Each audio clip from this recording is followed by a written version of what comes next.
शिक्षा दीक्षा। भगत सिंह बचपन में बड़े ही कुशाग्र बुद्धि वाले थे। उनकी शिक्षा गांव के प्राइमरी स्कूल में शुरू हुई। वे श्रेष्ठ छात्र सिद्ध हुए। पाठ याद करने में वे सावधान रहते तो लिखाई को सुंदर बनाने में सतर्क। अक्षर मिला मिलाकर पढ़ते, बना बनाकर लिखते। अध्यापकों के प्रति वे बहुत शालीन थे। वे सभी छात्रों के प्रति हमदर्द थे। स्कूल उनके व्यवहार से उनके लिए परिवार हो गया था। छुट्टी होती तो बड़े कक्षाओं के बालक उनको कंधे पर बैठाकर घर छोड़ जाते। इसी समय भगत सिंह को धर्म व विचारों के क्रांति पुरुष दादा सरदार अर्जुन सिंह तथा वात्सल्य के प्रतिमूर्ति दादी जयकौर का पूरा पूरा साथ मिला। भगत सिंह के दादाजी उन्हें स्वामी दयानंद सरस्वती के चरित्र से जुड़ी कहानियां तथा वैदिक धर्म की अनेक बातें बताते थे, मगर धर्म और कर्म के दादाजी से भगत सिंह ने सिर्फ कर्म का पाठ पढ़ा।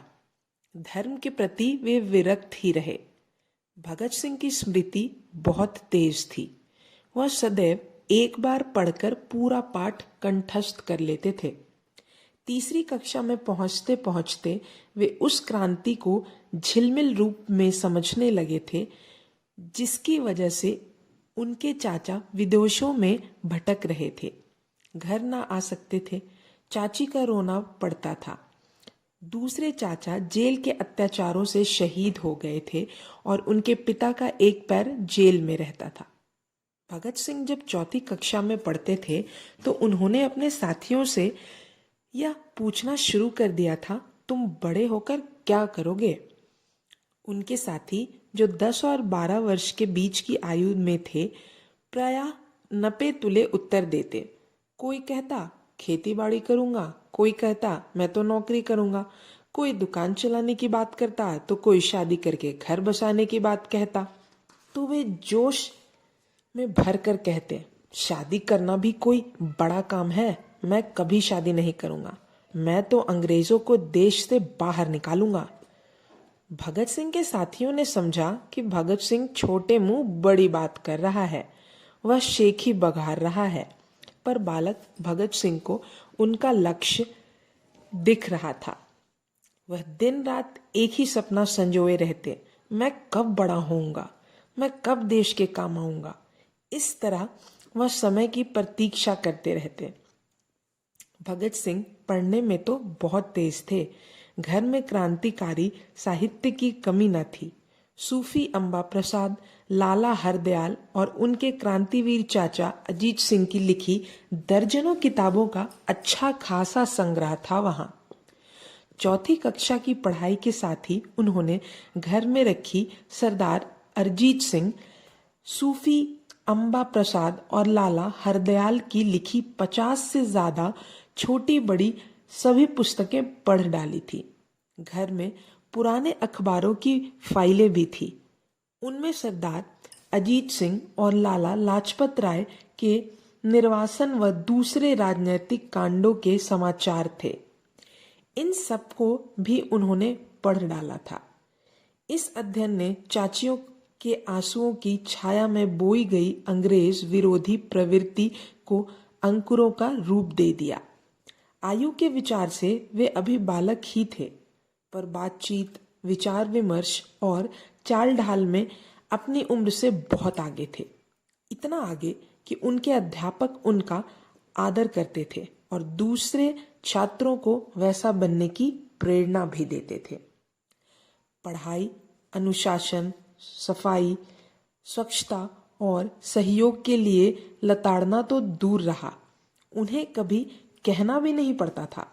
लोकप्रियता के जिस शिखर पर वे अपने जीवन के अंत में पहुंचे, उसका शिलान्यास उन्होंने बचपन में ही कर दिया था।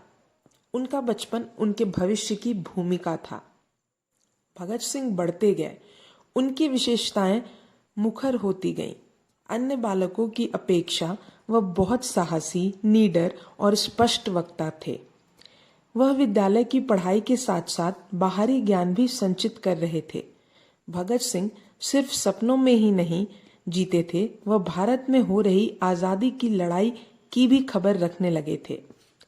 सहसा सरदार अर्जुन सिंह के घर एक दुखद दुर्घटना घटी। उनका बड़ा पोता जगत सिंह मात्र 11 वर्ष की आयु में ही चल बसा। इस घटना से भगत सिंह को गहरा सदमा लगा। वे अपने बड़े भाई को बहुत चाहते थे। जगत सिंह को भी भगत सिंह बहुत प्रिय था। बड़े भाई को बचपन में ही खोकर भगत सिंह को बहुत दुख हुआ, मगर भाग्य के सामने किसका बस चलता है। आखिर भगत सिंह ने धीरज किया और अपने लक्ष्य पर नजर टिकाई। इसी बीच भगत सिंह की सरदार करतार सिंह सराभा और रास बिहारी बोस से मुलाकात हुई। सरदार किशन सिंह के घर में देश के उच्च कोटि के देशभक्त नेता आया जाया करते थे। वहां भारत के स्वतंत्रता संघर्ष की लंबी लंबी चर्चाएं हुआ करती थीं। भगत सिंह उस समय छोटे थे, अतः वह एक कोने में चुपचाप बैठकर सारी बातें सुनते, बड़ी रुचि लेते उन बातों में। इस तरह भगत सिंह के मन में उस समय के भारत की स्थिति का एक ही चित्र बैठ रहा था। वह अपनी छोटी सी आयु में बड़े बड़े बातें सोचने लगे थे। अंग्रेजों के विरोध की प्रवृत्ति भगत सिंह के खून में थी। उनके परिवार पर ब्रिटिश सरकार के जुल्मों की जो मार पड़ी थी, उसे 10-11 वर्ष की आयु में ही भगत सिंह ने अनुभव कर लिया था। और जो अंग्रेजों के विरुद्ध बीज उनके मन में बोया जा चुका था, क्रांतिकारी साहित्य के अध्ययन व चाचियों के आंसुओं ने इस बीज को अंकुरित करने में भारी सहयोग दिया।